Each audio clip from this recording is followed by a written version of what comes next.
আপনারা দেখছেন দৈনিক আজকের নয়া বাংলা টিভি। আমাদের সাথে থাকুন। রাজশাহীতে 6 মাসে সাজাপ্রাপ্ত আসামি নাইমুল গ্রেফতার, র‍্যাব 5।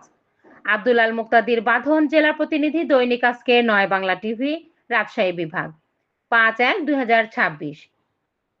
র‍্যাব প্রতিষ্ঠার সময় থেকে দেশের সার্বিক আইন শৃঙ্খলা পরিস্থিতি সমুন্নত রাখার লক্ষ্যে সব ধরনের অপরাধীকে আইনের আওতায় নিয়ে আসার ক্ষেত্রে অগ্রণী ভূমিকা পালন করে আসছে।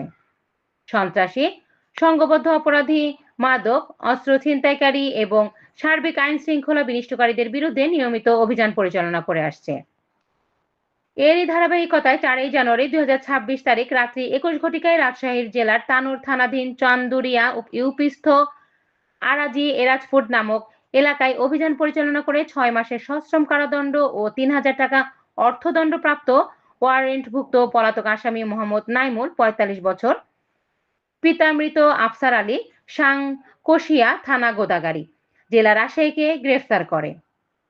গোপন সংবাদের ভিত্তিতে র‍্যাব 5 সিপিএসসি এর একটি অভিযানিক দল জানতে পারে যে রাজশাহী জেলার তানোর থানাধীন অরাজি আক্তারপুর নামক এলাকায় একজন সাজাপ্রাপ্ত পলাতক আসামি ছদ্মবেশে গা ঢাকা দিয়ে আছে।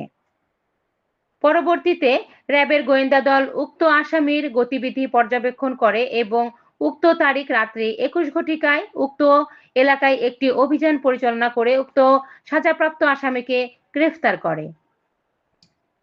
উক্ত আসামির বিরুদ্ধে মাদক আইনে মামলা রুজু হয় এবং উক্ত মামলা দোষী ব্যবস্থা সাব্যস্ত হওয়ায় বিজ্ঞ ম্যাজিস্ট্রেট কর্তৃক তাকে 6 মাসের সশ্রম কারাদণ্ড ও 3000 টাকা অর্থদণ্ড প্রদান করে।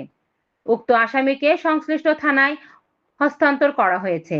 এ সময় উপস্থিত ছিলেন প্রেস ও ইলেকট্রনিক মিডিয়ার সাংবাদিকবৃন্দরা ও প্রমুখ।